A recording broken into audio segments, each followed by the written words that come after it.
Hello friends, आप देख रहे हैं चौबे स्टडी जोन। तो दोस्तों आज के हम लोग इस वीडियो में पढ़ेंगे, ये हमारा पहला क्लास है। जो पहला क्लास में क्या आज हम लोग पढ़ेंगे दोस्तों, ये है गेहूं की खेती के बारे में हम लोग डिटेल जानेंगे। और गेहूं से 2 से 3 प्रश्न एग्रीकल्चर के हर एक कम्पिटेटिव एग्जाम में पूछता है।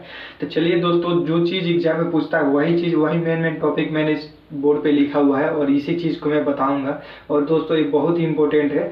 तो दोस्तों इस वीडियो में लास्ट तक बने रहें और यदि इस चैनल पर नए हैं तो एक बार लाइक सब्सक्राइब शेयर जरूर करें। चलिए देखते हैं दोस्तों, ये है गेहूं क्रॉप्स यानी व्हीट की क्रॉप्स है। तो इसका सबसे पहले हम देखेंगे इसका वानस्पतिक नाम। इसका वानस्पतिक नाम क्या होता है दोस्तों, तो ये होता है ट्रिटिकम एस्टिवम। तो इसका बॉटनिकल में हम जानेंगे, बॉटनिकल में भी बहुत सारे एग्जामों में पूछता है। इसके साथ साथ इसकी जो फैमिली है, फैमिली कौन कौन सी फैमिली होती है, तो ये जो फैमिली है अपना पोएसी फैमिली हो जाती है। और ये ग्रेमिनी क्या है, इसकी ओल्ड फैमिली है, मतलब इसका ये है ओल्ड है और ये न्यू है। तो इसका अगर फैमिली पूछता है, बहुत सारे एग्जाम फैमिली पूछता है, तो ये पोएसी हो जाएगा। और अगर ओल्ड पूछेगा पोएसी या ग्रेमिनी दोनों याद रखना। इसके बाद हम देखेंगे इसका क्रोमोसोम संख्या यानी गुणसूत्रों की संख्या कितनी होती है गेहूं की। गेहूं की जो गुणसूत्रों की संख्या होती है वो 42 गुणसूत्रों की संख्या होती है। और एक गेहूं के जो पिता फादर ऑफ व्हीट किसको बोलते हैं, तो ये बोलते हैं डॉक्टर नॉर्मन एनी बोरलांग यानी नॉर्मन ई बोरलांग को बोलते हैं फादर ऑफ व्हीट। अब बुआई का समय देखते हैं, सोविंग टाइम गेहूं की कब होती है, तो 1 नवंबर से 15 नवंबर होती है। और जब लेट हो जाती है तो उसके लिए सीड रेट भी अधिक मात्रा में डालना पड़ता है और ये हम लोग अभी वीडियो में देखेंगे। तो ये आपका एनी बोरलांग हो गए। और बुआई का समय 1 से 15 नवंबर।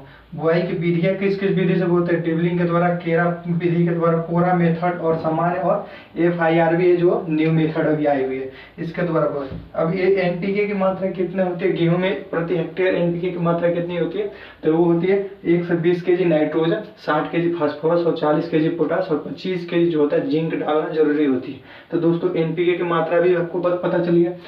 अब देखेंगे दोस्तों गेहूं में जो मुख्य चीज है, गेहूं में प्रोटीन की मात्रा और कार्बोहाइड्रेट की मात्रा कितनी होती है। तो गेहूं में जो प्रोटीन की मात्रा होती है 9 से 15% और कार्बोहाइड्रेट की मात्रा होती है 70 से 72% होता है। प्रथम बोनी किस्म कौन सी है, तो दोस्तों हमारे भारत में 1963 में गेहूं की बोनी किस्म आई थी। और ये 1963 है, इसमें 3 से 4 वैरायटी आए थे। वो क्या है, लामा रोजो, सोनेरा 64 और S227 से 3 जो वैरायटी है ये 1963 में आया था। उसके बाद अपने भारत में कब से बुआई चालू हो गई, तो 1965 से ये बोनी प्रजाति का हम लोग बुआई चालू कर दिया। तो ये स्टार्ट भारत में कब किए हम लोग, 1965 में किए। तो दोस्तों ये भी बहुत बार पूछा गया प्रश्न है।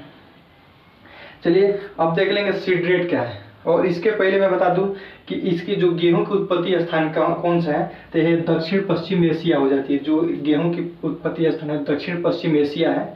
और इसका सीड रेट देखते हैं तो सामान्य अगर टाइम से सब बुआई करते हैं तो 90 से 100 kg सीड रेट लगती है।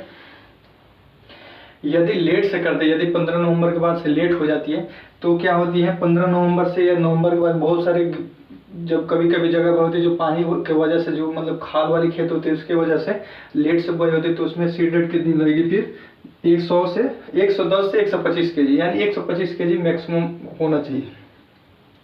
तो दोस्तों लेट वैरायटी के लिए 125 और ड्रिबलिंग के द्वारा 25 से 30 किलोग्राम प्रति हेक्टेयर बीज की आवश्यकता होती है। और जो सीड ड्रिल है, सीड ड्रिल में क्या है 80 से 100 kg बाई हेक्टेयर आपका सीड रेट लगती है। तो इसमें सीड ड्रिल के द्वारा 80 से 100 kg लगता है। अब दोस्तों इसमें एक बहुत ही इंपॉर्टेंट चीज़ है, जो अपना गेहूं में के जो जीन है, जीन बहुत बार पूछा गया रहती है। तो गेहूं के में कौन सा जीन पाया जाता है, तो वो पाया जाता है नोरिन 10। नोरिन 10 नामक जीन होता है।